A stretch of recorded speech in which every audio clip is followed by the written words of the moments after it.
नमस्कार, मैं सीमा अग्रवाल, सहायक प्राध्यापक राजनीति विज्ञान, शासकीय महाविद्यालय बसना।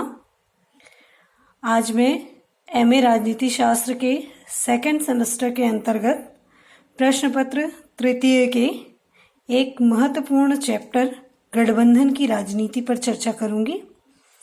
गठबंधन की सरकार, जिसे मिलीजुली सरकार, संविदा सरकार या संयुक्त सरकार आदि नामों से जाना जाता है, ये वर्तमान भारतीय राजनीति का एक महत्वपूर्ण हिस्सा बन चुका है।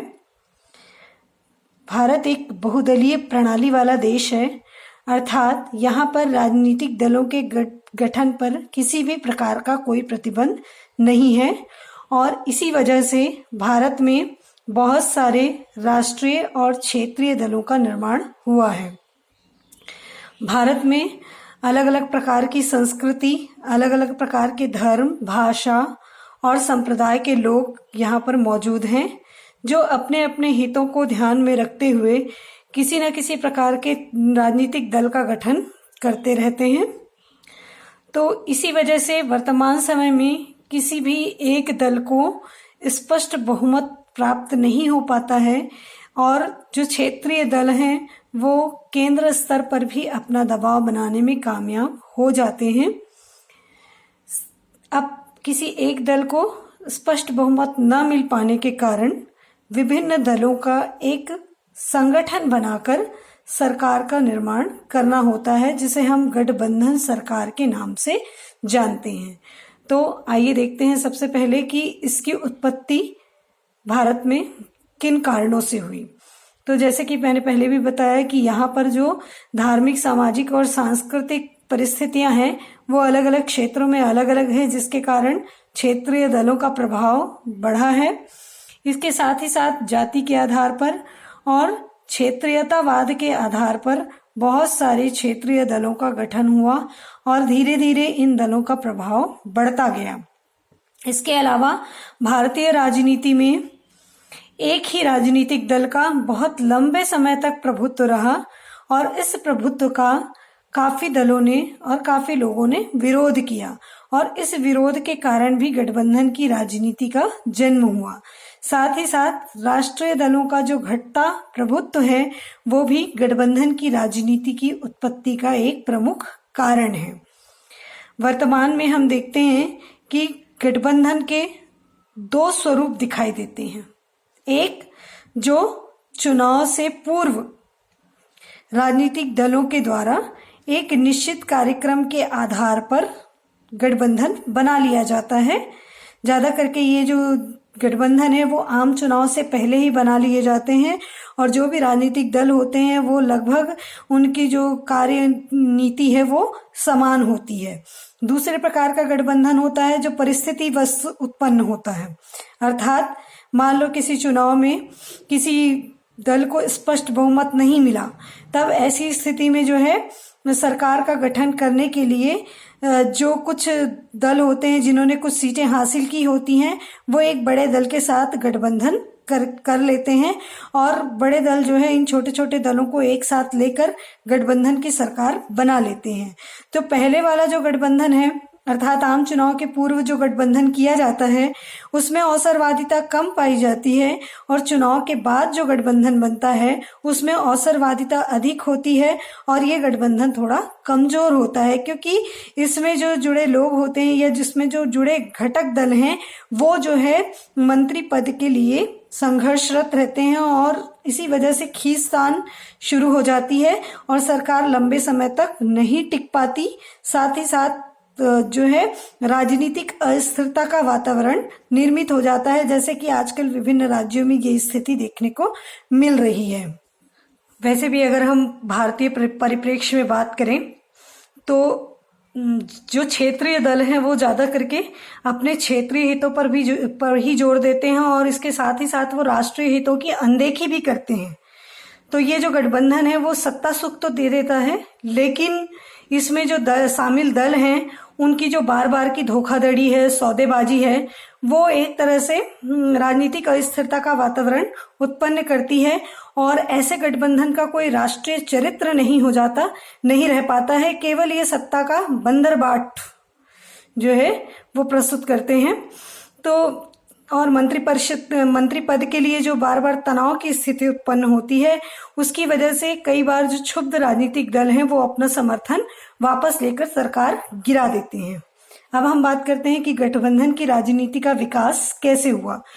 अगर हम मोटे तौर पर देखें तो इसका सूत्रपात तो प्रथम स्वतंत्रता संग्राम के समय से ही हो चुका था, जिस समय ब्रिटिश सत्ता के खिलाफ हिंदू और मुस्लिम दोनों ही सिपाहियों ने कारतूस में लगी गाय और सुअर की चर्बी का विरोध करके विद्रोह किया था। मतलब इसकी बीज जो है हमारे भारत में या हमारी भारतीय राजनीति में प्रथम स्वतंत्रता संग्राम के समय से ही पड़ चुकी थी। आगे चलकर महात्मा गांधी के नेतृत्व में जो राष्ट्रीय आंदोलन चला, उसमें भारतीय राष्ट्रीय कांग्रेस और मुस्लिम लीग का गठबंधन दिखाई देता है। 1946 में जो पंडित जवाहरलाल नेहरू के नेतृत्व में अंतरिम सरकार का गठन हुआ, वो भी गठबंधन की राजनीति से उपजी हुई थी, क्योंकि उसमें भारतीय राष्ट्रीय कांग्रेस, मुस्लिम लीग और हिंदू महासभा का गठबंधन था। अब हम अगर बात करें स्वतंत्रता के पश्चात, तो स्वतंत्रता के पश्चात राज्य स्तर पर गठबंधन सरकार की शुरुआत दिखाई देती है 1953 में आंध्र प्रदेश में 1953 में संयुक्त मंत्रिमंडल का गठन किया गया, लेकिन ये 13 महीने के बाद ही विघटित हो गई। और अगर हम बात करें राष्ट्रीय स्तर पर, तो राष्ट्रीय स्तर पर गठबंधन की सरकार की शुरुआत हुई थी 1977 में मोरारजी देसाई के नेतृत्व में जनता पार्टी की सरकार के द्वारा। 1977 में पहली बार संघ स्तर पर जो कांग्रेस का एक छत्र राज है, उसको पहली बार चुनौती मिली और जनता पार्टी की सरकार बनी। लेकिन ये जो है बहुत सारे संघर्षों से गुजरी और जो विभिन्न जो दल हैं जो इसके साथ जुड़े हुए थे, उनकी जो महत्वाकांक्षाएं थी वो पूर्ण नहीं हो पाई और इसी के चलते पार्टी और सत्ता दोनों ही विघटित हो गई। एक बार फिर 1989 में गठबंधन का प्रयोग जो है राष्ट्रीय मोर्चा की सरकार के द्वारा किया गया। इस गठबंधन में मुख्य रूप से जनता दल, तेलुगु देशम, असम गण परिषद और डीएमके आदि दल शामिल थे। अब गठबंधन के बावजूद जो राष्ट्रीय मुद्दे थे उस पर ये जो दल थे वो आपस में एकजुट नहीं थे और जो घटक दल के नेता थे उनकी महत्वाकांक्षाएं इनके कार्य को प्रभावित कर रही थी, जिसके कारण इसका भी पतन हो गया। 1991 में 10वीं लोकसभा चुनाव हुई और इसी चुनाव के दौरान राजीव गांधी जी की हत्या कर दी गई थी। 10वीं लोकसभा चुनाव में कांग्रेस को स्पष्ट बहुमत तो नहीं मिला, लेकिन लोकसभा में ये सबसे बड़े दल के रूप में उभरा, अर्थात लोकसभा में सबसे ज्यादा सीटें जो है कांग्रेस को मिली और कांग्रेस नेता पीवी नरसिम्हा राव ने छोटे छोटे राजनीतिक दलों और कुछ निर्दलीय सांसदों का समर्थन लेकर गठबंधन की सरकार का गठन किया। इस प्रकार से 1979, 1989, 1990 और 1991 तक कई बार गठबंधन सरकार की स्थापना हुई और वो अपने कार्यकाल के पूर्व ही गिर गई। 11वीं लोकसभा चुनाव में भारतीय जनता पार्टी और सहयोगी दल ने मिलकर 194 स्थान प्राप्त किए। कांग्रेस को 140 स्थान प्राप्त हुए और क्षेत्रीय दलों को 150 स्थान प्राप्त हुए। तब बीजेपी नेता श्री अटल बिहारी वाजपेयी ने राष्ट्रीय जनतांत्रिक गठबंधन की सरकार बनाई और ये सरकार मात्र 13 दिन चली।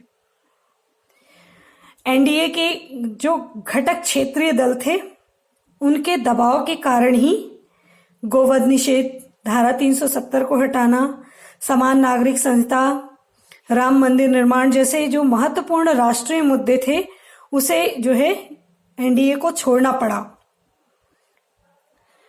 12वीं लोकसभा चुनाव में एक बार फिर एनडीए ने अटल बिहारी वाजपेयी के नेतृत्व में सरकार का गठन किया गया, जिसमें फिर से वही क्षेत्रीय दलों की जो महत्वाकांक्षाएं थी वो हावी होने लगी और ये सरकार 13 माह तक ही चली। 13 माह के बाद ये सरकार गिर गई।